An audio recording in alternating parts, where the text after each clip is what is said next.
So you're just getting into Squad. You've never played before. You've never watched any videos on it. Um, you're probably a little blown away with what you're looking at, right? There's a ton of servers to choose, a ton of classes to choose. I know when I first started playing Squad, I literally had no idea what I was doing. I just kind of spawned in at the main base, walked around a little bit, and the game was over, and then I quit. Stopped playing for a little while, ended up coming back. Finally, I figured out you got to join a squad, you got to pick a class, you got to, spawn on the fobs, this and that, right? So this is going to be my attempt to try and make it a little bit easier for new players, specifically those who don't have anybody to ask questions or anything like that. All right, so let's go ahead and get into the video.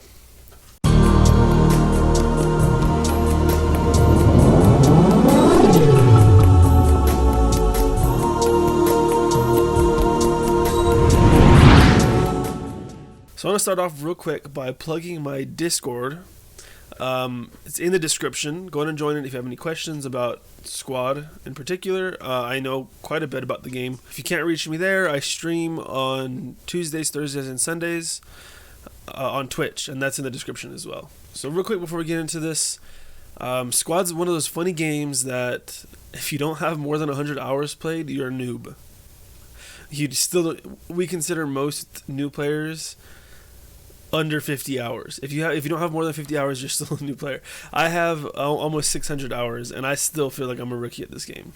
So get in the game, start playing. The only way that I'd say the best way that you're going to learn how to play this game is just by playing it, man. Get into it, ask questions, communicate, get used to the maps, get used to the guns, all that. So that's my biggest piece of advice. I'm probably going to say that every video because I still think it's good advice. This video in particular, we're going to be talking about the different kits that you can play. There's quite a number.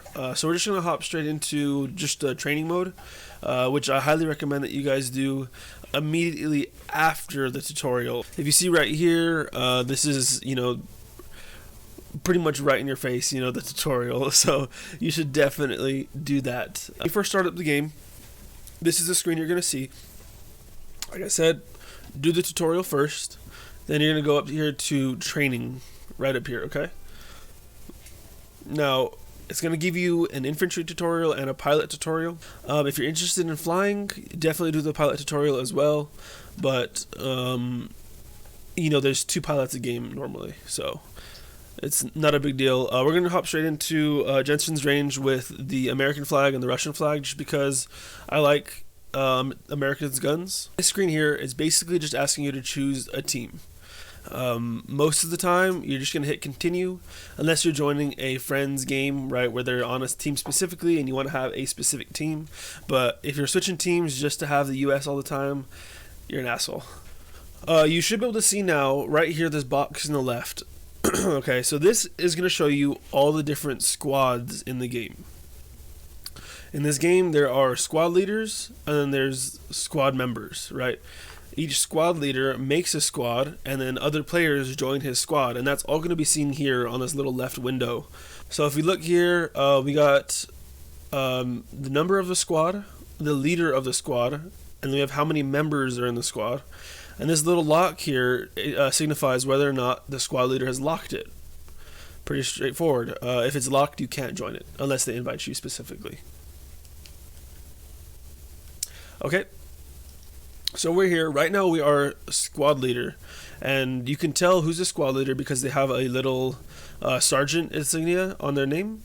You can tell they have a squad leader kit, which is this right here, by what emblem they have right next to their name. Okay, so my best advice, or a good little pro tip, don't join a squad unless they have the squad leader kit. That'll save you a lot of trouble. Okay, so we're going to look here immediately to the right here where it says roll quick select. Okay, and this is going to give you all of the different kits that you can play. Now, these kits here with the sergeant insignias are only available to those who are squad leaders. So as a normal, squad member, you're not going to see these normally, so we're just going to ignore those for now. The first one you're going to see is medic, which is this one right here with the little plus, okay? And medic, there's 2 different medics on a squad normally. The first medic would get the ACOG, and the second one gets the red dot.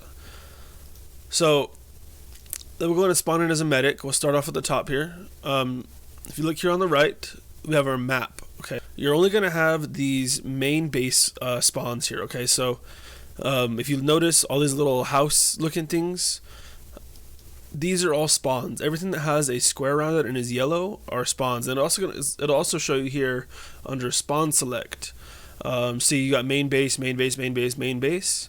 I went in and I built a fob, which is, or I built a hab at a fob. Okay, so there's a little distinction there to keep in mind. I built a hab at a fob, which is right here under fob G776. Okay, so you notice how it highlighted it white. So I'm going to go ahead and select my medic role, and I'm going to go ahead and spawn in at my hab here, and I'm just going to double click it and spawn in. Okay. So we're in here as a medic, and I'm going to run around a little bit, trying to find a target for everything. So the medic kit is pretty straightforward. It's pretty much just the rifleman with a medic bag. Okay, so come here real quick. I'm going to resupply because I spawned in as a different kit. Okay. So if you notice, I have a standard issue rifle. For the US, it's the M4. This one has an ACOG on it. Okay, comes with 6 mags. The medic also gets a pistol, which is this one right here. It's not loaded right now, but I'll go and load it. Okay, it gets a pistol, an M9A1, and a bayonet. Alright. The medic does not get any grenades. Don't ask me why, they just don't. They do get an extra 2 smokes, though, than a rifleman. Okay, so they get a red smoke, or a different colored smoke. It's not normally red, and a regular white smoke. They get 9 bandages, as opposed to the normal 2 that everyone else gets. Okay, so these are your bandages here. That's under number 5. Okay, and they also get the med kit, which is the big one for a medic. Okay, so the way a med kit works, you walk up to a teammate and you hold left click, and it'll heal them. If you notice, I jumped off of the sign here. If I hold right click, I can heal myself. See how I'm doing that? If you have a teammate, you hold left click and you'll heal them instead. Okay, and so this is really what makes the medic kit so useful, is that you can go and heal your teammates. That way they can see better, they can aim easier, they can run faster, and so that's what makes a medic kit great. The medic kit also bandages teammates considerably faster. I think it takes 30 seconds for a standard a standard kit to bandage. It takes the medic, I think, like 10 seconds. Okay, so in summary, medics have more bandages, they bandage faster, and they have a medic bag. They do not have grenades, though. Okay, we're good on this kit. What I'm going to go ahead and do is I'm going to go ahead and respawn. I'm going to kill myself. You don't have to do this in a normal game to switch kits. You can always just run up to this resupply crate here, and you can choose your different roles through the resupply crate, as long as your team has ammo.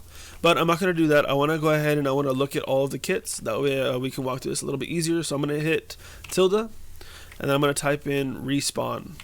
Okay, if you notice in the bottom left, I'm typing respawn down there. I'm just going to enter there. It takes me back to the respawn screen. Okay, so the next 2 kits down the line, we have our crewman and pilot. We're going to ignore those for now. Okay, we're going to keep on going. Those, obviously, crewman is for vehicles, pilots for helicopters. We're not looking at those right now, so we're going to keep on moving down the line. The next kits that we're going to see are our direct combat kits. First one is our rifleman. Second one is our automatic rifleman. Last one is unarmed. Most servers do not allow the unarmed kit, just to let you know. So you probably shouldn't run unarmed. It's pointless. Even if you're losing, there's no point in running unarmed. It's just a little dorky kit there. Okay, so we're going to go and spawn in as rifleman right now. We're going to spawn with the foregrip first, and then we'll go down the line to the rest of the riflemen there. So we're going to go spawn in at our fob again that we built here. Now, if you didn't build this fob, you can go ahead and spawn in here at the main base, and you can go ahead and walk over here. I just didn't want to have to walk every time. So we're here with our rifleman with the foregrip. This rifleman is the only rifleman that has a fully automatic, well, for the US. This one has the M4A1 rather than the standard M4, which means that this one has fully auto capability. So the way that we can change that, let me go ahead and resupply really quick. We're up to the ammo crate, rearm. You can either hit middle mouse or you can hit 1, and that'll change it from fully auto to single fire. Okay, what's great about this rifleman is that they have the M4A1 that has a foregrip, which means that they can control their fully auto a little bit better. So it pretty much shoots on a dime. This M4 is really good. This kit is great for close quarter scenarios. Any map that has a lot of CQB, or if you're just trying to prioritize close quarters, like a defense or whatever, then this kit is great. Okay. Another significant thing about this kit is that they have 2 grenades rather than the standard 1 that the other riflemen get, that any other kit gets normally. They have 2 frag grenades, and so this is really good. I play this kit frequently, even though it doesn't have an optic, just because the fully auto is really nice and the 2 grenades are great. It also gets 2 smokes as standard, 2 bandages, and a shovel, and it gets binos. Okay, binos are great for spotting and stuff, especially if you're playing fire team leader. You can spot stuff for your teammates and stuff like that. So these binos are really good. This kit is one of my favorites. Now, every rifleman comes equipped with an ammo bag, and I'll talk about that in just a second. I want to go ahead and look at the other rifleman kits really quick. We're going to switch over to the ACOG one. So this rifleman has an optic, but it is only an M4, so it only has 3-round burst. Okay, just something to note. Let's go and take a look at this ammo bag. Now, this ammo bag is basically this ammo crate's little brother, okay? You cannot swap kits on it. However, you can rearm anything in your inventory. They recently added a huge buff to riflemen where you need to have ammo to drop a rally point. Now, this is great for riflemen because it adds functionality to them, and it is actually useful to be a rifleman. If I'm being honest, being a rifleman is one of my favorite kits because of this ammo bag, okay? You basically have unlimited bandages and unlimited grenades. Well, I say unlimited. You have 1 that comes with the kit, and then you have another 10, potentially, so that's 11 grenades, or you have basically 20 bandages, 22 bandages, potentially, right? So you use all your stuff, you resupply. You have a ton of utility here as a rifleman. This ammo bag is essential for you, okay? You don't get it back until you resupply. So you always want to make sure once you place it, once you resupply your team, you go up, you hold F over it, and you hit pack up. That way you take it with you. I have another one with me right now already, so I'm not going to worry about picking it up right now, but always keep in mind to pack it up. So we're going to go ahead and head straight over to this ammo crate, go to direct combat, and we're going to switch to automatic rifleman. The US automatic rifleman is really overpowered. This saw is amazing. Okay, so basically what this is, it is a rifle or a machine gun, whatever you want to call it, that uses the same caliber as an M4, which is 5.56, but it's fully automatic and it has a bipod. Okay, it's a little bit heavier, it controls a little bit better. This kit is really strong. Okay, so like I said, it comes equipped with this gun right here, this MG. You also get a pistol with 2 mags. Oops. For close quarters engagements and stuff like that. Okay, you get a knife, you get a single grenade, and 2 smokes as standard, 2 bandages, a shovel, and some binoculars. Okay. A lot of new players like to complain that the MG is underpowered or that the automatic rifleman is a weak class. It really isn't. Especially for the US, I like to pick up automatic rifleman all the time, okay? This MG is great at suppressing. It's great at pinning down teammates. It's great at covering lanes. It's great at watching people's backs. Just because of its high fire rate and its stability, okay? I can sit here and I can lay into somebody at 200 meters with little to no recoil. Okay, this thing shoots on a dime. So don't underestimate this kit. Okay, come over here to the range. You know, set up your bipod and just lay into these guys. Lay into these targets. Get used to the recoil, because say your team has 3 riflemen, you really don't need another one. Pick up an automatic rifleman. Add some utility to your squad. Okay, so basically you come up to these sandbags. You hit C, and you drop your bipod, and here you go. You can just start laying into these guys. Okay, we're at 150 meters right now, and if you notice, there's hardly any recoil. Okay, hardly any recoil. This is a very dangerous weapon. So I went ahead and typed in respawn. We're back here at the spawn menu. We're going to take a look at these fire support roles. We already looked at the automatic rifleman. In all honesty, do not pick this automatic rifleman. While it comes with a better optic, it really the other 3 are much stronger than this automatic rifleman, at least in my opinion. Okay, so if you're gonna pick automatic rifleman, choose the one under direct combat, not the one under fire support. So I hope you guys learned something from this video. There's gonna be a part 2. This one lasted a little bit longer than I would have liked, but there's a lot of information to cover, a little bit more information than I expected I'd have to cover. So stay tuned for part 2. In the meantime, follow me on Twitch, join the Discord, and leave me a sub and a like. I really appreciate every little thing. I don't get very many, so anything helps. And we'll see you in the next video, guys.